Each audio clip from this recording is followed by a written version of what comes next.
Said Ahmad Khan lahir di Delhi pada 17 Oktober 1817 dan meninggal pada 27 Maret 1898. Menurut keterangan, nasabnya berasal dari keturunan Hussein, cucu Nabi Muhammad SAW.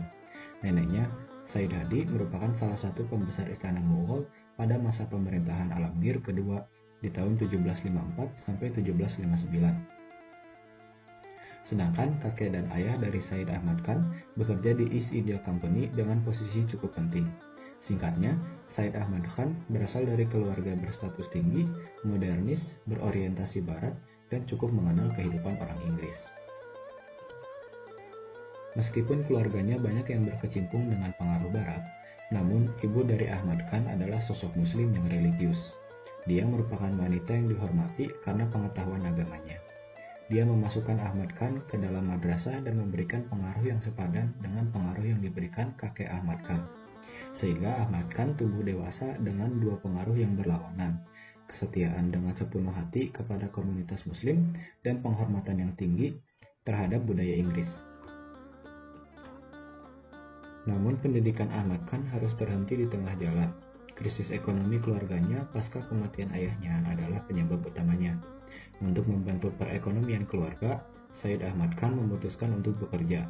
Ketika umurnya baru 18 tahun, dia melamar kerja ke East India Company dan dia diterima sebagai panitera.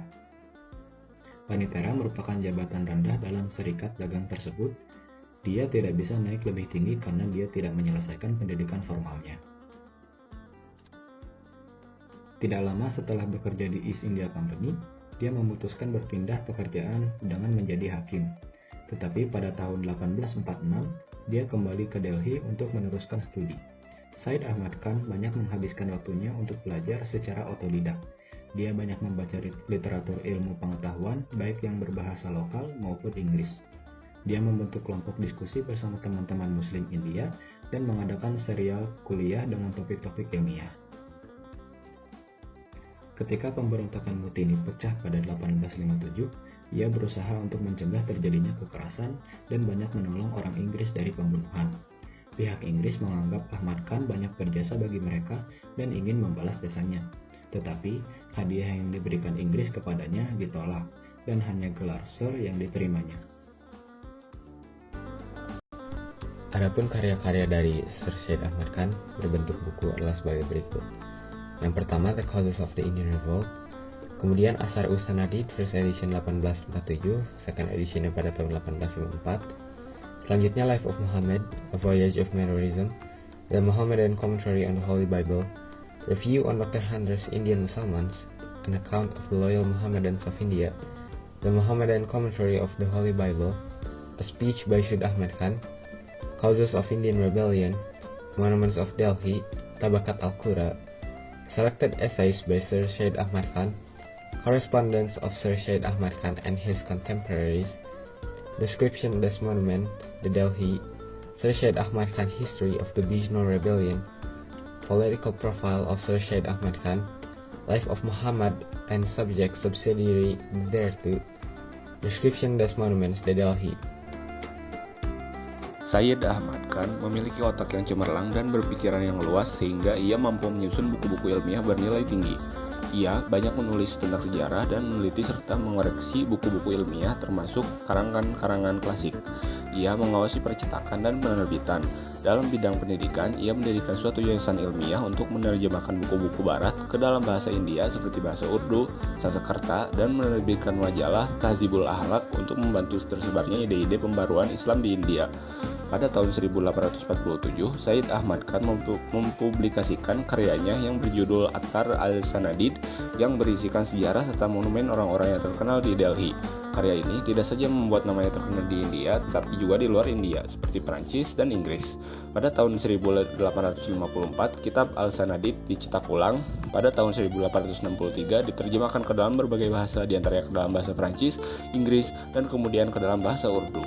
Berkat usahanya itu, ia diberikan anugerah sebagai anggota kehormatan dari Royal Asiatic Society London Pemikiran Said Ahmad Khan dalam aspek pendidikan muncul dalam bentuk menyatukan sistem pendidikan modern dengan ajaran Islam, dan pemikiran Said Ahmad Khan dalam aspek teologi relevan dengan nas-nas Al-Quran dan hadis serta tuntutan zaman. Sedangkan dalam aspek politik antara lain mengadakan pendekatan dengan pemerintahan Inggris dan mengadakan pendekatan dengan masyarakat India. Said Ahmad berusaha terutama melalui karya tulisnya dan juga pidato-pidato atau debatnya mengaktualisasikan nilai-nilai ajaran Islam dalam usaha membangun masyarakat Islam. Menurut Said Ahmad Khan, ajaran Islam bersesuaian dengan hukum alam hingga melahirkan aliran Nekhari atau hukum alam. Penanaman nilai dari materi untuk kehidupan dari cerita Said Ahmad Khan dapat kita tanamkan nilai yang kita peroleh dari beliau, yaitu jangan pernah berhenti untuk menuntut ilmu. Walau banyak tantangan dari hidup, menuntut ilmu merupakan suatu kewajiban yang harus dilakukan oleh umat muslim. Said Ahmad Khan putus sekolah, pendidikan dia harus terhenti di tengah jalan dikarenakan krisis ekonomi keluarganya. Tetapi itu tidak menjadikan dia putus asa untuk menuntut ilmu, sehingga bisa menjadi tokoh yang banyak dipuja oleh orang lain. Selain itu juga yang dapat kita ambil, yaitu kita harus menjadi umat muslim yang baik dan ringan hati. Kita ambil contoh yaitu ketika pemberontakan Mutini pecah pada 1857, ia berusaha untuk mencegah terjadinya kekerasan dan banyak menolong orang Inggris dari pembunuhan. Oleh karena itu, kejadian pihak Inggris menganggap Ahmad Syah Khan banyak berjasa bagi mereka, tetapi dia menolak untuk mendapatkan hadiah yang ingin diberikan oleh Inggris dan hanya gelar Sir yang diterimanya. Muhammad Rashid bin Ali Ridho bin Muhammad Samsuddin Al-Qalamuni atau yang dikenal Rashid Ridho lahir pada hari Rabu 27 Jumadil Tsani tahun 1282 Hijriah atau 18 Oktober tahun 1865 Masehi di Qalamun, yaitu sebuah desa yang terletak di Lebanon, tidak jauh dari kota Tripoli, Lebanon.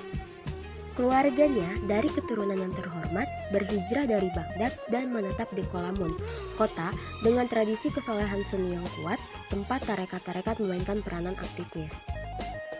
Rashid Ridho adalah bangsawan Arab yang memiliki garis keturunan langsung dari Sayyidina Husain, putri Ali bin Abi Thalib, dan Fatimah, putri Rasulullah Shallallahu Alaihi Wasallam.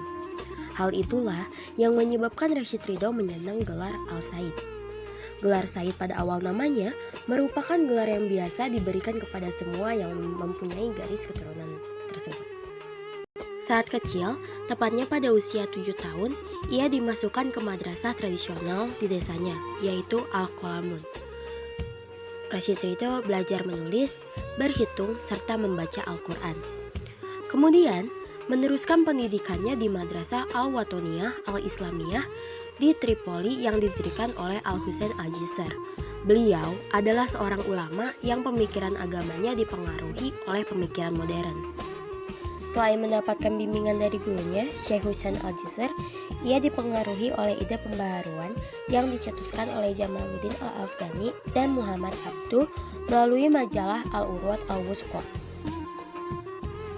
Kemudian ia berniat menggabungkan diri dengan Al-Afghani di Istanbul, tetapi niat tersebut tidak terwujud. Sewaktu Muhammad Abduh berada dalam pembuangan di Beirut, ia mendapat kesempatan baik untuk berjumpa dan berdialog dengan murid Al-Afghani yang terdekat ini. Perjumpaan dan dialognya dengan Muhammad Abduh meninggalkan kesan yang baik dalam dirinya. Pemikiran-pemikiran pembaharuan yang diperolehnya dari Al-Syekh Husain Al-Jisr dan kemudian diperluas lagi dengan ide-ide Al-Afghani dan Muhammad Abduh amat mempengaruhi jiwanya. Rashid Ridho mulai mencoba menjalankan ide-ide pembaharuan itu ketika masih berada di Suriah, tetapi usaha-usahanya mendapatkan tantangan dari pihak kerajaan Utsmani. Ia merasa terikat dan tidak bebas. Oleh karena itu, ia memutuskan pindah ke Mesir dekat dengan Muhammad Abduh. Pada bulan Januari 1898, ia sampai di negeri gurunya ini. Beberapa bulan kemudian, ia mulai menerbitkan majalah yang termasyhur, Al-Manar. Di dalam nomor pertama, dijelaskan bahwa tujuan Al-Manar sama dengan tujuan Al-Urwah Al-Wusqa, antara lain mengadakan pembaharuan dalam bidang agama, sosial, dan ekonomi, memberantas tahayul dan bid'ah-bid'ah yang masuk ke dalam tubuh Islam. menghilangkan paham fatalisme yang terdapat dalam kalangan umat Islam, serta paham-paham salah yang dibawa tarekat-tarekat tasawuf, meningkatkan mutu pendidikan, dan membela umat Islam terhadap permainan politik negara-negara barat. Majalah ini banyak menyiarkan ide-ide Muhammad Abduh. Guru memberikan ide-ide kepada murid dan kemudian muridlah yang menjelaskan dan menyiarkan kepada umum melalui lembaran-lembaran Al-Manar. Tetapi selain dari ide-ide, Al-Manar juga mengandung artikel-artikel yang dikarang Muhammad Abduh sendiri. Demikian juga tulisan pengarang-pengarang lain. Nah, selanjutnya ada karya dari Rashid Ridho. Karya-karya yang dihasilkan semasa hidup Rashid Ridho cukup banyak. Antara lain, Kitab Al-Manar atau Tempat Cahaya, yaitu majalah Islam berbahasa Arab, Tari Al-Ustadz Al-Imamah Asy-Syaikh Abdul Nidali Al-Jins Al-Latif, atau Panggilan Terhadap Kaum Wanita, Al-Wahyu Al-Muhammad atau Wahyu Allah yang diturunkan kepada Nabi Muhammad SAW, Yus Al-Islam wa Usul At-Tashri' Al-Am atau Kemudahan Agama Islam dan Dasar-Dasar Umum Penetapan Hukum Islam, Al-Khilafah wa Al-Imamah Al-Uzma atau Kekhalifahan dan Imam-Imam Besar, Muhawarah Al-Muslih wa Al-Muqallid atau Dialog antara kaum pembaharu dan konservatif, Zikra Al-Maulid An-Nabawi atau Peringatan Kelahiran Nabi Muhammad SAW, dan terakhir Hukuk Al-Mar'ah As-Salihah atau Hak-Hak Wanita Muslim. Selanjutnya adalah pemikiran-pemikiran atau sumbangsih dari Rashid Ridho mengenai Islam dan pengaruh-pengaruhnya untuk kepada dunia. Salah satunya adalah bid'ah dan faham fatalisme atau penyebab kemunduran umat Islam. Dan sebenarnya hampir tidak jauh berbeda pemikiran Rashid Ridho mengenai pembaruannya dengan para gurunya, yaitu Muhammad Abduh dan Jamaluddin Al-Afghani. Ia juga berpendapat bahwa umat Islam mundur karena tidak menganut ajaran-ajaran Islam yang sebenarnya. Pemahaman umat Islam tentang ajaran-ajaran agama mengalami kesalahan dan perbuatan-perbuatan mereka dianggap telah menyeleweng dari ajaran Islam yang hakiki. Ke dalam tubuh Islam telah banyak masuk bid'ah yang merugikan bagi perkembangan dan kemajuan umat. Menurut Rashid Ridho, di antara bid'ah itu ialah pendapat bahwa dalam Islam terdapat ajaran kekuatan batin yang membuat pemiliknya dapat memperoleh segala apa yang dikehendakinya. Bid'ah lain yang ditentang keras oleh Rashid Ridho ialah ajaran syekh-syekh tarekat tentang tidak pentingnya hidup di duniawi, tentang tawakal, dan tentang pujaan dan kepatuhan berlebihan pada syekh dan wali. Oleh karena itu, menurut Rashid Ridho, hal ini harus dibawa kembali kepada ajaran Islam yang sebenarnya, murni dari segala bid'ah.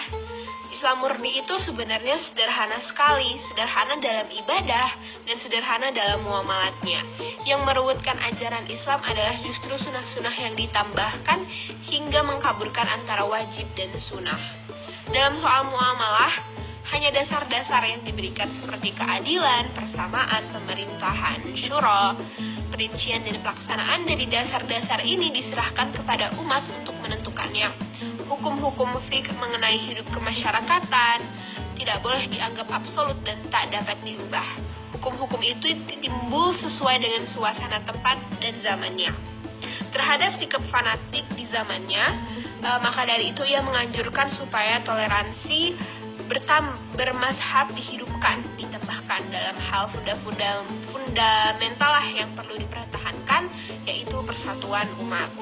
Selanjutnya, ia juga mengajarkan pembaruan dalam bidang hukum dan penyatuan mazhab hukum. Nah, sebagaimana disebutkan di atas, Rashid Ridho mengakui terdapat paham fatalisme di kalangan umat Islam. Menurutnya bahwa salah satu dari sebab-sebab yang membawa kepada kemunduran umat Islam ialah paham fatalisme akidah al-Jabr itu. Selanjutnya, salah satu sebab yang membawa masyarakat Eropa kepada kemajuan ialah paham dinamis yang terdapat di kalangan mereka.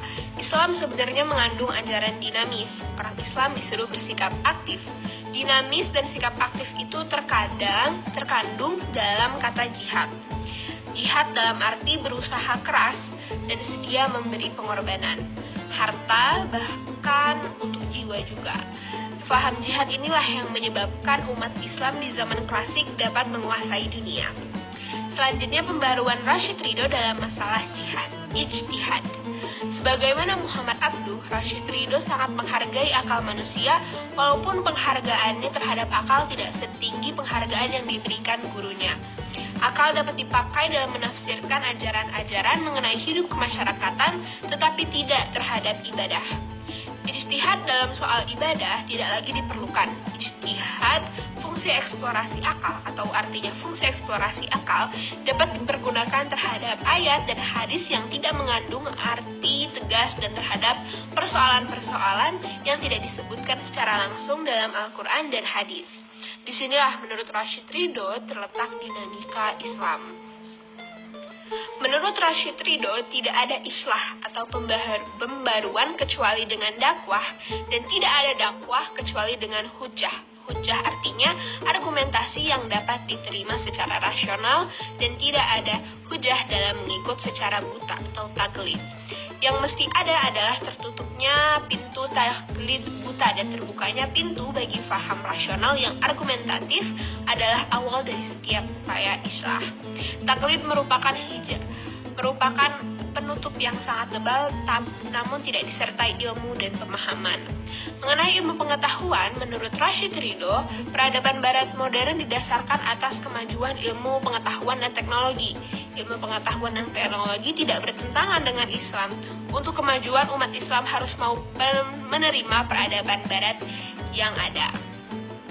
Barat maju, demikian menurut Rashid Ridho, karena mereka mau mengambil ilmu pengetahuan yang dikembangkan umat Islam zaman klasik. Dengan demikian, mengambil ilmu pengetahuan barat modern sebenarnya berarti mengambil kembali ilmu pengetahuan yang pernah dimiliki oleh umat Islam.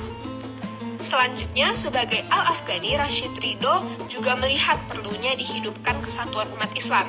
Menurutnya, salah satu sebab lain bagi kemunduran umat Islam ialah perpecahan yang terjadi di kalangan mereka. Kesatuan yang dimaksud oleh beliau bukanlah kesatuan yang didasarkan atas kesatuan bahasa, bangsa, namun kesatuan atas dasar keyakinan yang sama. Oleh karena itu, ia tidak setuju dengan gerakan nasionalisme yang dipelopori oleh Mustafa Kamil di Mesir dan gerakan. Ia menganggap bahwa paham nasionalisme itu bertentangan dengan ajaran persaudaraan seluruh umat Islam. Persaudaraan dalam Islam tidak kenal pada perbedaan bangsa dan bahasa, bahkan tidak kenal perbedaan tanah air. Rashid Ridho tidak memberikan format yang jelas bagi bentuk kesatuan yang dimaksud. Ia hanya menawarkan kekhalifahan yang sekaligus mengembangkan fungsi sebagai kepala negara. Khalifah, menurutnya karena mempunyai kekuasaan legislatif maka harus mempunyai sifat mujtahid. Tetapi khalifah tidak boleh bersifat absolut. Ulama merupakan pembantu-pembantunya yang utama dalam soal memerintah rakyat.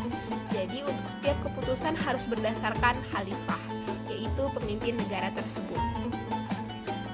Untuk mewujudkan persatuan dan kesatuan umat ini, pada mulanya meletakkan harapan pada kerajaan Utsmani, tetapi harapan itu hilang setelah Mustafa Kamal berkuasa di Istanbul dan kemudian menghapuskan sistem pemerintahan kekhalifahan. Dan yang terakhir, ia meletakkan harapan pada kerajaan Saudi Arabia setelah Raja Abd al-Aziz dapat merebut kekuasaan di semenanjung Arabia. Rashid Ridho adalah salah satu pembaharu atau pemikir Islam yang sangat tangguh dan gigih menegungkan kembali peran jihad. Ia dalam tulisannya menyoroti pentingnya akal diperankan untuk membuktikan keunggulan syariah Islam di atas hukum barat. Menurut Rashid Ridho, umat Islam dengan akalnya tidak boleh taklid atau terikat membabi buta pada pikiran orang lain, tetapi juga harus toleran atau terbuka, menggali dan menyerap pemikiran orang lain tanpa melakukan liberalisasi. Dengan pengaruh umat Islam akan mampu mengejar kemajuan seperti yang dialami dahulu kala.